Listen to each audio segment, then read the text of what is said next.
Good morning everyone. आज मैं class 10 का linear equation in two variable exercise 3B का सब्स्टिट्यूशन मेथड लेकर के आया हूं जी। देखिए, आपको लीनियर इक्वेशन में 4 मेथड पढ़ने हैं। एक ग्राफिकली जो आप पढ़ लिए, दूसरा है आपका अलजेब्रिक मेथड जिसमें आपको सब्स्टिट्यूशन मेथड और एलिमिनेशन मेथड पढ़ना है, ठीक है। और एक है आपका क्रॉस मल्टीप्लीकेशन मेथड। 4 मेथड से आपको सीखना है इस लीनियर इक्वेशन में, कैसे इस लीनियर इक्वेशन को सोल्व करते हैं। तो आज मैं आपको सब्स्टिट्यूशन मेथड सिखाऊंगा और जो लास्ट आएगा वो सारे के सारे मिलेंगे आपको वर्ड्स प्रॉब्लम, जिसमें कि आप कोई मेथड यूज कीजिए, आपको कोई मेथड दिया नहीं रहेगा, आप जो मन करे वो मेथड यूज कीजिए। लेकिन अभी फिलहाल कुछ क्वेश्चंस आपको using substitution method, using elimination method, using graphical method, using cross multiplication method करके क्वेश्चन आपको आ जाएगा। तो आज मैं आपको सब्स्टिट्यूशन मेथड सिखाऊंगा। देखिए, बहुत इजी मेथड है, इसे बनाने में ज्यादा दिमाग नहीं, ये शुरू से आप बनाते आ रहे हैं। एलिमिनेशन थोड़ा नया सीखोगे आप, लेकिन ये सब्स्टिट्यूशन वाला जो है ना, ये आप बचपन से करते आ रहे हो। इस मेथड को सुनने में नया लग रहा होगा, लेकिन है बहुत इजी सब्स्टिट्यूशन वाला। देखिए, और एलिमिनेशन आपको न्यू इसलिए लगेगा उसमें मल्टीप्लाई करके एक को एलिमिनेट करना होता है, एक को हटाना रहता था। और सब्स्टिट्यूशन में क्या करना है, एक का वैल्यू निकाल करके दूसरे में डाल देना है। देखिए, ये मान लीजिए आपका इक्वेशन 1 है, ये मान लीजिए आपका इक्वेशन 2 है। मैंने क्वेश्चन नंबर 2 उठाया इसका एक्सरसाइज 3B का, जिसमें पहला इक्वेशन दिया x - y = 3 और दूसरा दिया 3x - 2y = 10। तो पहला इक्वेशन को देखिए, x - y = 3, तो x = क्या हो जाएगा जी आपका 3 + y, ठीक है। इसे आप इक्वेशन 3 मान लीजिए, क्योंकि इक्वेशन 1 और इक्वेशन 2 आपको दिया हुआ है। आप इक्वेशन 3 निकाल लीजिए, यानी x का वैल्यू यहां से हमें मिल गया।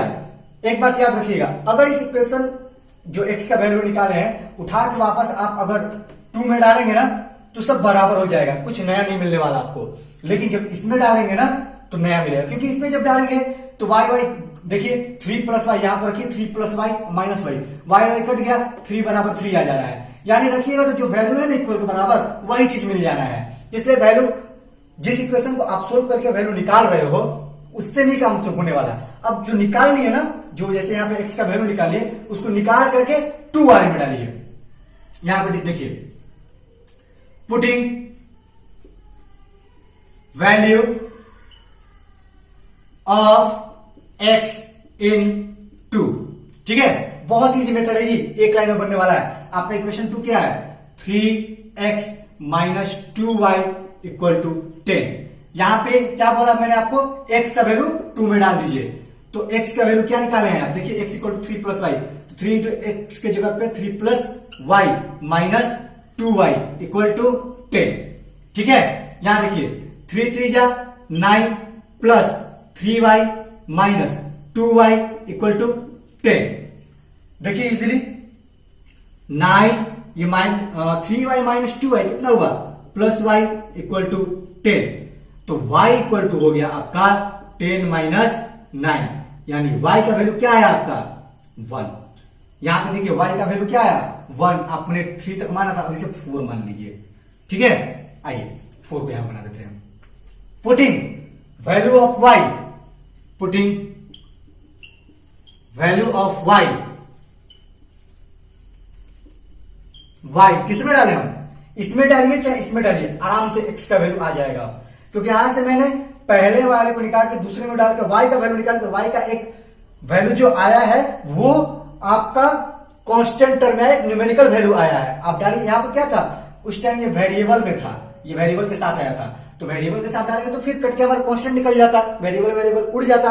अब यहाँ पर आ गया कांस्टेंट, डालिए किसी में डालिए, कोई दिक्कत नहीं है। पुटिंग वैल्यू ऑफ y इन 1 कर देते हैं हम, ठीक है। यहां देखिए x - y = 3, तो x - y का वैल्यू क्या है, यहां पे देखिए 1 आया नहीं, 1 = 3, तो x = हो जाएगा 3 + 1, यानी x = हो गया आपका 4। यानी कोई भी मेथड हो, एलिमिनेशन हो, सब्स्टिट्यूशन हो, क्रॉस मल्टीप्लिकेशन हो या फिर ग्राफिकल हो, वहां हमें इसके वेरिएबल का वैल्यू ही निकालना है। यहां पे मैंने एक y का वैल्यू निकाला, यहां पे मैंने x का वैल्यू निकाला। तो देखिए आपका क्या है, x = 4 एंड y = 1, और यही हो गया आपका आंसर। आई बात समझ में? बहुत इजी मेथड है जी आपका सब्स्टिट्यूशन मेथड।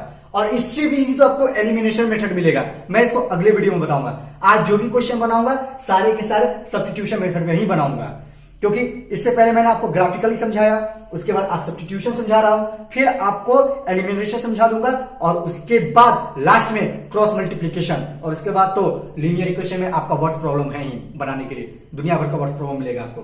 ओके, तो आते हैं इसके नेक्स्ट क्वेश्चन पे।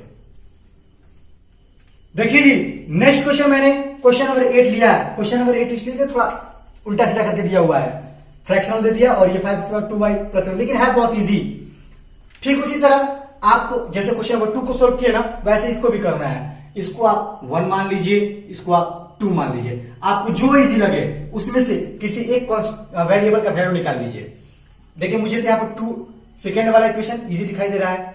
देखिए मैं इसी से यहाँ पे एक का वैल्यू निकाल ले रहा हूं। 5x equal to 2y plus 7, यानी x इक्वल टू कितना हो जाएगा आपका 2y प्लस 7/5, इसको मान लीजिए 3। ठीक है, इसको 3 मान लीजिए। अब क्या कीजिए, इस x का इससे निकाला है ना 2 से ना, ये आपका फ्रॉम 2 से है, क्योंकि आपने इसे 2 से निकाला है। ठीक है, अब इस 2 वाले से जो आप इक्वेशन 3 निकाले हैं उसको ले आकर के 1 में डाल दीजिए। Put in value of x इन 1, लाकर 1 में डाल दीजिए, यानी इक्वेशन 1 क्या है आपका 2x minus 3y/4, 3y/4 equal to 3, यही है ना जी। तो 2 इंटू एक्स का वैल्यू क्या है, x का वैल्यू आपने निकाला 2y प्लस 7/5 इंटू ये 2x, x की जगह पे आएगा value minus 3y/4 equal to 3। ठीक है, ये आपने किससे डाला है, ये डाला आपने फ्रॉम 3 से। 3 से इसका वैल्यू निकाले हैं, क्योंकि x का वैल्यू क्या है 3 में हमें फाइंड है। देखिए क्वेश्चन 3 में x का वैल्यू मिला हुआ है 2y प्लस 7/5, तो मैंने क्या किया, जहां x है वहां x का वैल्यू डाल दिया। अब देखिए इसको सोल्व कीजिए, आप कितना होगा 2 2 जा 4y प्लस 7 2 जा 14/5 इक्वल टू, सॉरी माइनस, बीच में माइनस लीजिए, माइनस 3y/4 इक्वल टू 3। यहां तक तो क्लियर है, आगे आइए। जब इसको सोल्व करेंगे हम, नीचे का एलसीएम लेंगे, कितना होगा आपका 5 4 जा 20, ये हो ना 5 और 4 जा 20, 4 का मल्टीप्लाई इस पूरे में होगा और 5 का मल्टीप्लाई इस पूरे में होगा।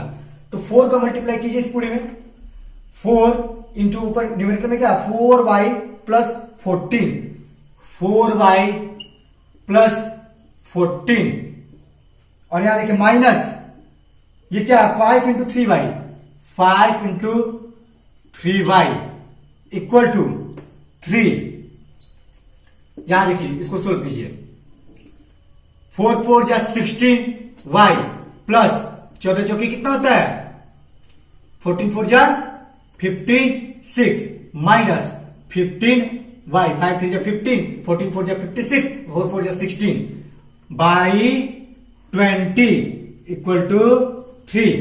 यहां देखिए 16y माइनस 15y कितना होगा y plus 56 equal to 3 into 20।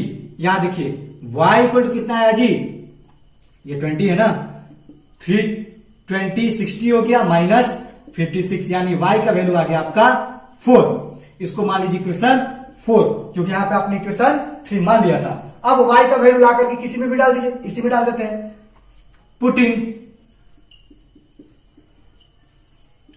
Value of y in 2, क्या है ये आपका 2 वाले में 5x plus 2y equal plus, sorry 5x equal to 2y plus 7, 5x equal to 2y plus 7।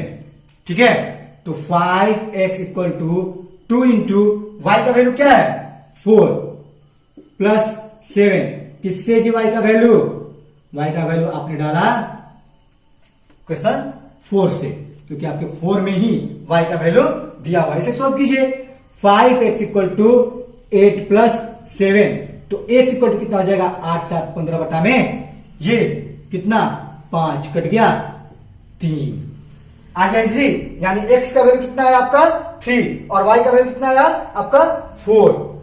Easily आपका आ गया आंसर। यहां पर लिख देता हूं y equal to 4 and x equal to 3 हो गया आपका आंसर। आई बात समझ में? आई होप ये क्वेश्चन आपको अच्छे से समझ में आया हो। देखिए मैं आपको सब्स्टिट्यूशन मेथड सिखा रहा हूं जी। आप एक वेरिएबल का वैल्यू निकालिए, निकाल कर मतलब एक इक्वेशन से एक वेरिएबल का वैल्यू निकालिए और उस वेरिएबल को ले जाकर के इक्वेशन दूसरे इक्वेशन में डाल दीजिए। जब उसको सोल्व कीजिएगा तो वहां से दूसरे वेरिएबल का वैल्यू मिलेगा जो एक न्यूमेरिकल फॉर्म में आएगा और उस न्यूमेरिकल फॉर्म को आप जिसमें चाहो उसमें डालो। अब डालकर उसे सोल्व कीजिए। आपका जो पहला वाला वेरिएबल का फॉर्म में आया था ना ये वाला, आप चाहते थे यहाँ पे जो y का वैल्यू मिला 4 लाकर इसमें डालते तो 4 टू 8 7 15 15 बटा में 5 करके क्या आता 3। आई बात समझ में? बहुत इजी मेथड, ये बहुत इजी मेथड है। अगर आपको ये मेथड नहीं समझ में आ रहा हो तो प्लीज कमेंट बॉक्स में मेंशन कीजिए, मैं इसे और डीपली बताऊंगा। और भी बहुत सारे क्वेश्चंस है क्योंकि सारे क्वेश्चन एक ही मेथड पे हैं। ये जितने भी क्वेश्चंस आप देख रहे हैं सारे के सारे एक ही मेथड पे।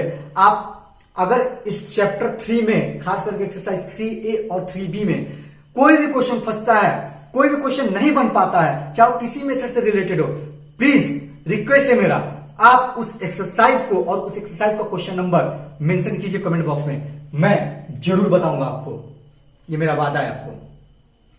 मैं आपको समझा करके ही दम लूंगा, या फिर अगर मेरे समझाने का तरीका सही नहीं है, मैं अच्छे से समझा नहीं पाता हूं आपको, तो वो भी प्लीज बताइए। मैं अपना मेथड चेंज करूंगा आपको समझाने के लिए। ओके, तो आज के लिए बस इतना ही। मुझे ज्यादा लंबा वीडियो नहीं बनाना है, बस आपको समझाना था मेथड, मैंने समझाया। आप ट्राई कीजिए, बनाइए क्वेश्चन खुद से। बनता है तो ठीक, नहीं बनता है तो आप तुरंत कमेंट बॉक्स में मेंशन कीजिए। कमेंट करने में आपका कुछ नहीं जाएगा, बस मुश्किल से 1 से 2 मिनट लगेगा। ओके, और आप मेरे लिए बस इतना कीजिए, मेरे वीडियो को ज्यादा से ज्यादा शेयर कीजिए ताकि इस लॉकडाउन में उन बच्चों को भी ये मटेरियल मिले जो अच्छे से पढ़ाई नहीं कर पा रहे हैं। Okay, so keep watching, thank you, have a nice day and be safe.